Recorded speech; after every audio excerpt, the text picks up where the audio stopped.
My name's October. I know, it's one of those annoyingly unique names that should probably stay on the calendar. My dad happened to love the month of October when he was alive, and I happened to be born into a world where kids don't get much of a say in the label they're given, even if it means they're destined to be ridiculed by everyone around them for the rest of their lives. However, that's not the problem. The problem is the world around me likes to place an emphatic caution sign on my back due to being what my previous doctors referred to as apathetic or whatever. My poor sister has tried everything, from therapists to school involvement to doctors to our classic "we need to talk" chats where I try to pretend to care and she unfortunately sees right through me. She even convinced me to get this nose ring yesterday, hoping I'd at least feel different about my appearance. I tried lying to make her feel better. Honestly, I think it makes me look a lot cooler. Whatever, October. You know, if Mom and Dad were here, they'd start to think this is a little pathetic. You need to grow up and start taking life a little more seriously, okay? Sigh. The most annoying thing is I wish I wanted to care, but that's the problem with not caring. You can't want to care because you need to care and want in the first place, otherwise you would care if you wanted. The paradox of a lifetime. What are we doing here? Dr. Broadmoore has a surprise for you. Dr. Broadmoore is my newest therapist and counselor. He's a sweet man, but it was hard to believe he'd conjured a cure within 4 weeks of us meeting when none of the other 8 doctors even remotely succeeded in the past half-decade. Oh, I also think Sarah has a crush on him. I don't know if it's supposed to be cute or the worst thing to ever happen to me. You gotta be kidding me. October. Meet Daisy. Daisy, meet October. I hate daisies. You don't hate anything, because you don't truly feel anything, October. Fair. You and Daisy actually have a lot in common. You're both apathetic. You live in neighboring cities. You're around the same age. And both special individuals. You flatter me, Doc, but nobody in the world is like me. You'll be spending the next 12 months together completing the list. God, anything but the The list. trial starts tomorrow. Now, Daisy's parents have already agreed to let her stay with you and your sister for the entirety of the case study, considering this is their last-ditch effort to have what they consider a normal daughter. Do you not think it potentially a bad idea for me to spend alone time with a girl I don't know for a full year? October. Let's just say something irrational comes out of this. I mean, God forbid a friendship. It's proof that our case study is effective, is it not? I think I'd rather die, actually.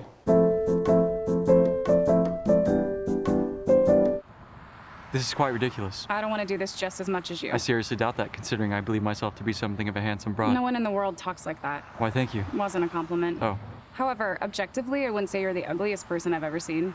thank you. You're welcome. It's hot. Yeah, Oklahoma's weather is annoyingly volatile. Volatile. Tomato, tomato. Tomato. Whatever. Can I call you Toby?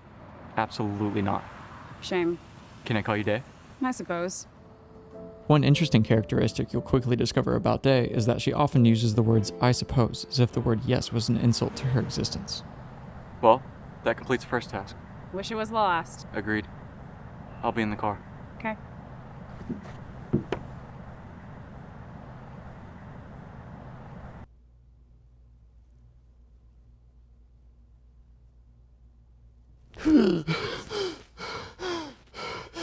Well, that didn't work. Maybe that's why it's not on the list.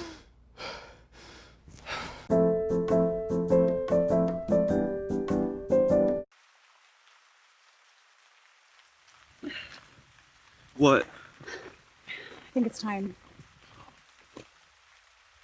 We don't have anything better to do, and I don't just want to sit here in the rain all day. It seems obtuse. I suppose, but it's on the list for a reason. Maybe the reason is that the list is obtuse. You're obtuse. And you're a nuisance.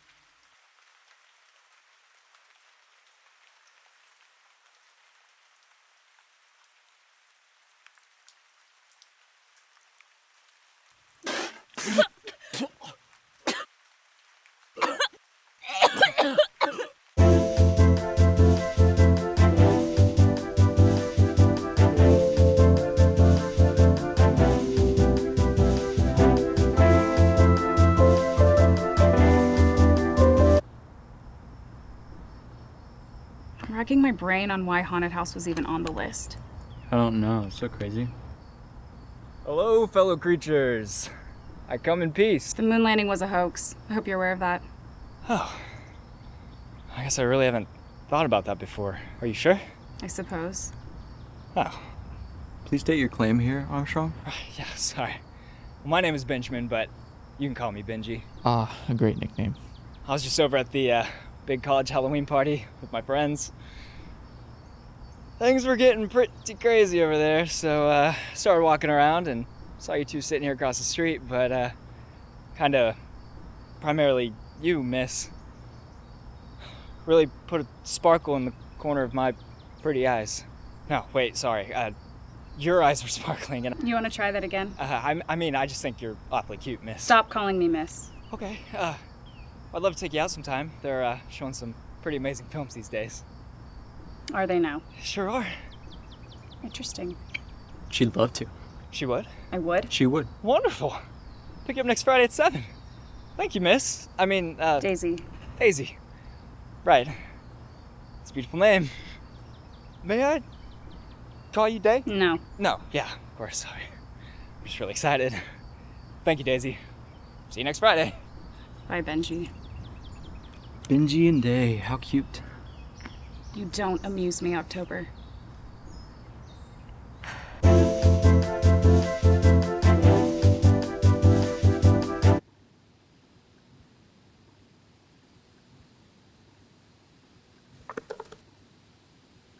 It's another story about two people falling in love. How exhausting. I couldn't disagree more. What is there to disagree about? Elio ends up falling in love with anything and everything. One of the most obvious things just happens to be an American in Italy. Or a peach, perhaps. So, in discovering himself, he discovers that life is much more than the inexplicable confinements of what the world has created. It's as if he's broken free from the spell of tradition, but to limit that to heterosexual attraction will be missing the whole point. Interesting. Mm-hmm. I want to be like Elio then.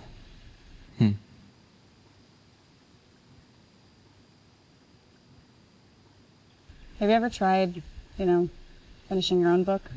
Yep. Same. Where? School classroom. It's embarrassing, I know. You? Train tracks down the road from here, actually. I see. Did you ever feel anything? Nope. Same. But here we are. Two apathetics sitting on a bridge doing a random list of activities that I'm pretty sure is a made-up way of keeping us busy so that the rest of the world can continue its incessant cycle of pretending to care about monotonous individuals who don't seem to contribute anything to its self-indulgent agenda, all the while gaining two less things to worry about. Well, at least I'm not alone on a bridge doing random activities on an absurd list. It's probably a made-up way of keeping us busy so the world can forget about us. I suppose.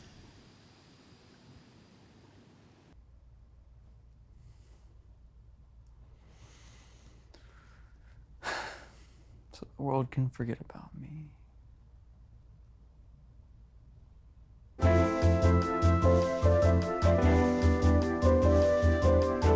I think we've reached an all-time low. The first time we agree on something. How'd you even get Benjie and his roadies to do this? I told him it was on the list and that it was completely ridiculous, and then he went into an everlasting rant about therapists being the rock to society and how we needed to do the list and that he was going to make sure we did it no matter what. I also forget how annoyingly passionate he is about making the world a better place. Well, he sure found himself a keeper.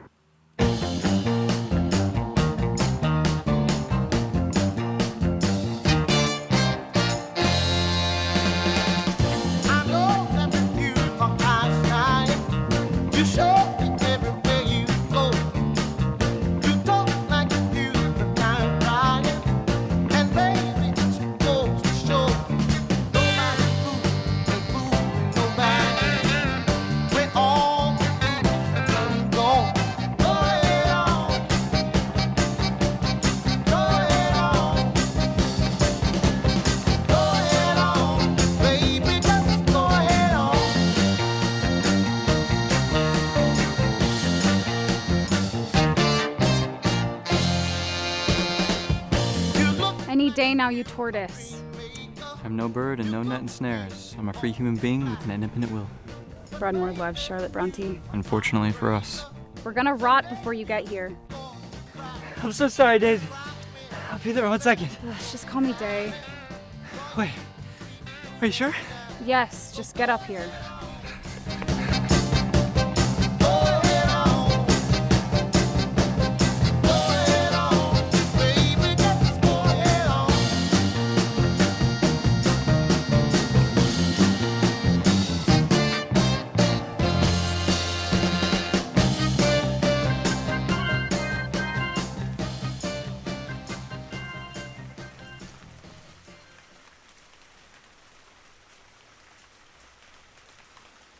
What do you listen to all the time?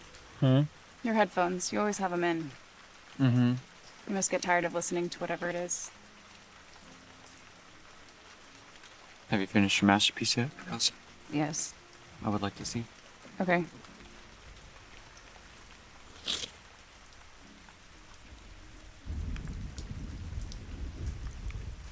Hey, this is good. You think so? Mm-hmm. Is it me? I suppose. No one's ever drawn me before.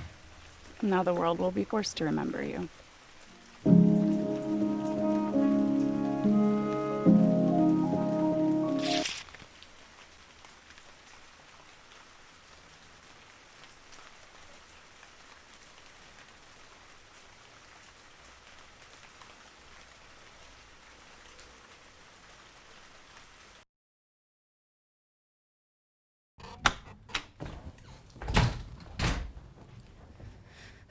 Where's October?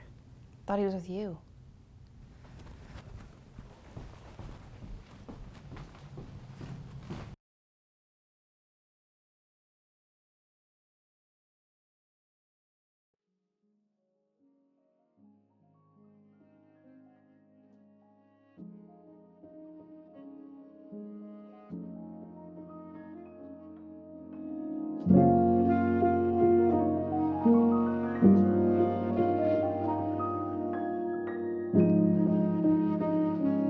No. No, what? No, you can't finish your book. Why is that? Because there are more chapters to read, I suppose. You can't just suppose everything you want. I can this time. Fine.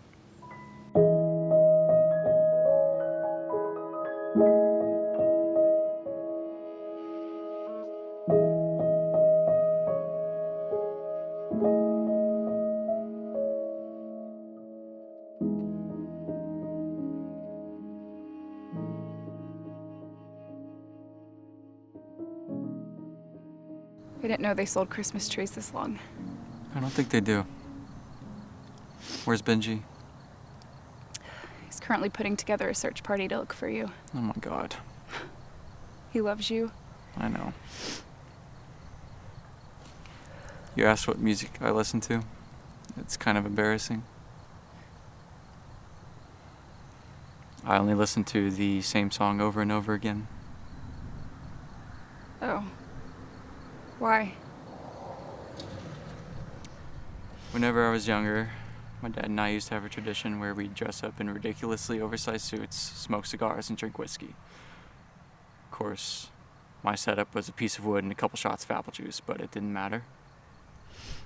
He'd sit at the piano and sing the song to me, Sarah, and our mom. We called it the Family Cocktail Lounge. The last time he sang it, I was 8 years old and my mom and Sarah were crying and I didn't know why.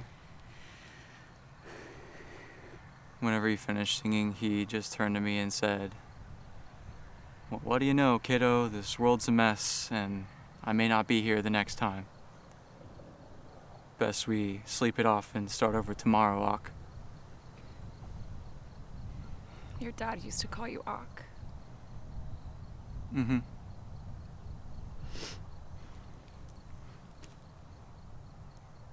Do you mind if I call you that? I suppose not.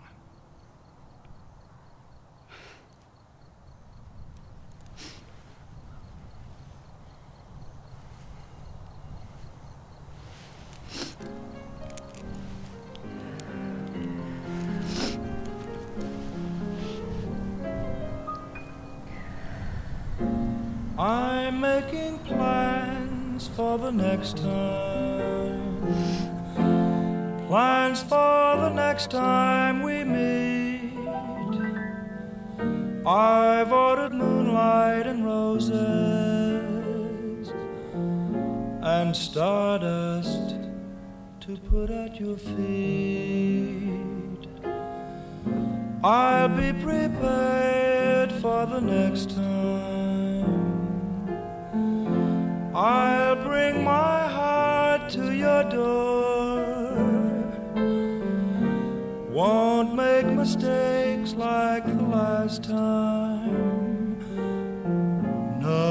won't be like it was before. I've been a fool, ignored every rule. Oh, such a fool I've been. Now I'm aware I've been so unfair, but it won't happen again. So I'm making plans for the next time, plans for a night so complete, making big plans for the next time, making plans for the next time we meet.